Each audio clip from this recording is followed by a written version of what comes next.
একটা দুর্দান্ত খবর নিয়ে চলে এসেছি। তোমরা ইতিমধ্যেই জানো যে আগামী 30শে নভেম্বর ডাব্লিউপি কনস্টেবলের রিটেন এক্সামিনেশন শুরু হতে চলেছে।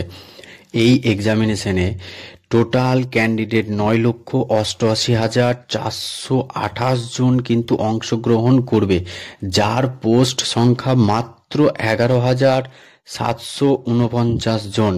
তোমরা জানো যে এই যে পরীক্ষার্থী যারা 9,88,428 জন ক্যান্ডিডেট বসছে, পোস্টের কিন্তু প্রায় 84 থেকে 85 গুণ পরীক্ষার্থী এইবার পরীক্ষাতে বসবে।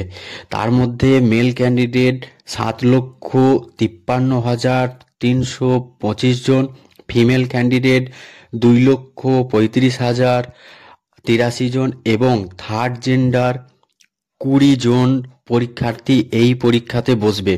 তো ইতিমধ্যেই ডাব্লিউবিপি পিআরবি বোর্ড কিন্তু সরাসরি জানিয়ে দিয়েছে যে এই ডাব্লিউপি কনস্টেবল 2024-এর 30শে নভেম্বর পরীক্ষাতে থাকছে তোমাদের জন্য লাইভ ফটো এবং ডিজিটাল অ্যাটেন্ডেন্স এর সেশন, যেখানে তোমরা সমস্ত পরীক্ষার্থীরা যারা পরীক্ষা দেবে তারা কিন্তু এন্ট্রান্স এক্সামে ঢোকার আগেই, এন্ট্রান্স এক্সামে যখনই ঢুকবে, এক্সাম হলে ঢোকার আগেই তোমাদের কিন্তু থাকছে ফটো এবং ডিজিটাল অ্যাটেন্ডেন্স ক্যাপচারিং জোন। হ্যাঁ বন্ধুরা, এবার প্রথমবারের জন্য ডাব্লিউপি পিআরবি বোর্ড এই পদ্ধতি চালু করেছে, যাতে বিভিন্ন রকম আইনি ঝঞ্ঝাট থেকে তোমাদেরকে মুক্তি দেওয়া হয় এবং নিয়োগ প্রক্রিয়াটা খুব তাড়াতাড়ি যাতে সফল করা হয় এবং তোমাদেরকে নিয়োগ করে দেওয়া হয়। এটা একটা দারুণ পদক্ষেপ।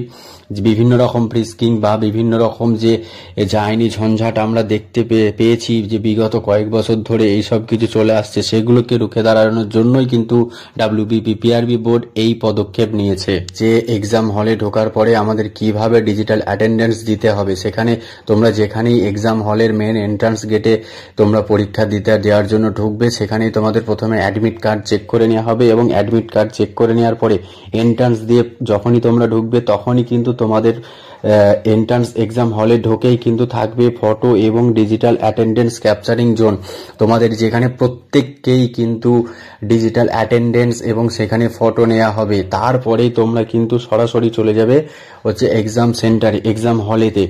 তো এখানে এই যে ডিজিটাল বা ফটো অ্যাটেন্ডেন্স ক্যাপচারিং জোন, এটা কিন্তু সম্পূর্ণভাবে নতুন আপডেট। এই আপডেট কিন্তু তোমরা নিজেদের কাছে রাখো, যে তোমরা যখনই এক্সাম হলে ঢুকবে তখনই কিন্তু তোমাদেরকে এই ধরনের অ্যাটেন্ডেন্স দেয়া হবে। তো এটা প্রথমবারের জন্য ডাব্লিউপি পিআরবি বোর্ড সিস্টেমটা চালু করেছে, খুবই ভালো উদ্যোগ। তোমাদের সকলকে অনেক অনেক শুভকামনা, অনেক অনেক ধন্যবাদ। তোমরা অবশ্যই খুব ভালোভাবে, অবশ্যই নিজেদের বেস্ট দিয়ে এই পরীক্ষার এক্সাম দাও, অবশ্যই তোমরা সফলতা অর্জন করবে। আর তোমাদের এক্সাম কেমন হলো অবশ্যই তোমরা আমাকে পরে জানিও কমেন্টে। আমার এই ভিডিওটি ভালো লাগলে অবশ্যই তোমরা চ্যানেলটি সাবস্ক্রাইব করো। Thank you.